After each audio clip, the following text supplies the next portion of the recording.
Վարվարայի պատմությունը տեղի է ունեցել հռոմեական կայսրությունում։ Վարվարան հեթանոս Դիոսկորոսի դուստրն էր։ Նա չափազանց գեղեցիկ էր։ Օտար հայացքներից հեռու պահելու համար հայրը մի բարձր աշտարակ էր կառուցել և դստերն այնտեղ էր պահում։ Որոշ ժամանակ անց հայրը հրամայում է աշտարակի դիմաց բաղնիք կառուցել և ինքը գնում է հեռավոր ճամփորդության։ Վարվարան քրիստոսասեր անձ էր և իրեն շրջապատել էր Սուրբ Երրորդության խորհրդանիշերով։ Հոր բացակայության ժամանակ Վարվարան բաղնիքի վրա 2 պատուհանի փոխարեն 3-ն է բացում։ Ճանապարհորդությունից վերադառնալուց հետո հայրը տեսնում է 2 պատուհանների փոխարեն 3-ն է բացված և հարցնում է շինարարներին, թե ինչու է այդպես, և նրանք պատասխանում են, որ ձեր դուստրն է պատվիրել։ Վարվարան չի ժխտում, որ ինքն է պատվիրել դա, ի նշան Սուրբ Երրորդության հանուն Հոր և Որդվո և Սուրբ Հոգու։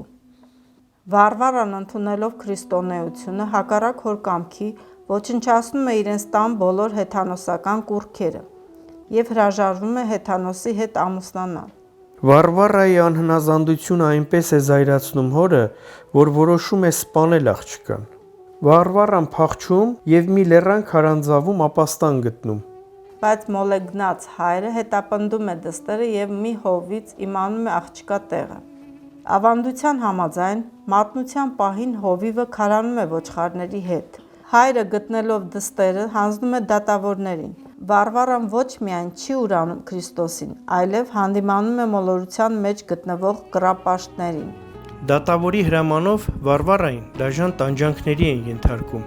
և ջարդում Վարվարայի ոսկորները։ Նա մի գիշեր մնում է բանտում։ Գիշերը նրա մոտ է գալիս Աստված և բուժում նրա բոլոր կոտրվածքները և վերքերը։ Հաջորդ օրը նրան մերկացրած քաշ են տալի քաղաքի փողոցներով։ Բայց նա չի հրաժարվում քրիստոնեությունից։ Ի վերջո դատավորը մահապատժի հրաման է տալիս։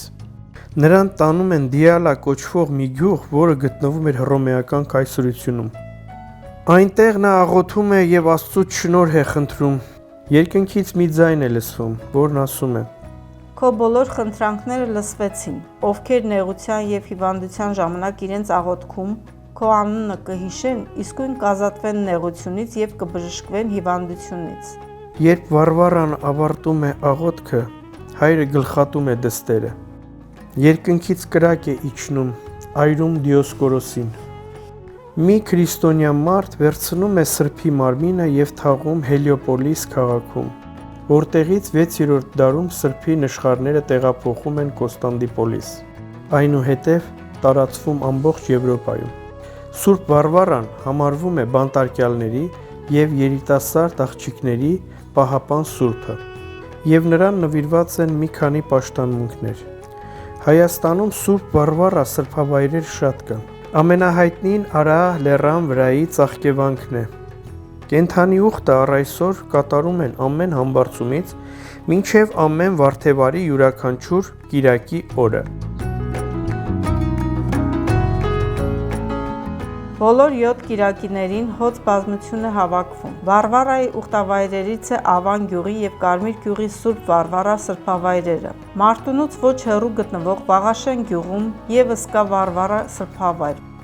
Իսկ իրականության մեջ Վարվառա կույսը ոչ մի կապ չունի Արա լեռան քարանձավի հետ, և ոչ մի մասունք այստեղ չի գտնվում։ 301 թվականին պետականորեն քրիստոնեություն ընդունվելուց հետո եկեղեցու կողմից ամեն ինչ արվեց, որպեսզի մոռացվի հեթանոսությունը։ Իրականում ծաղկևանքը եղել է հեթանոսական սրբավայր։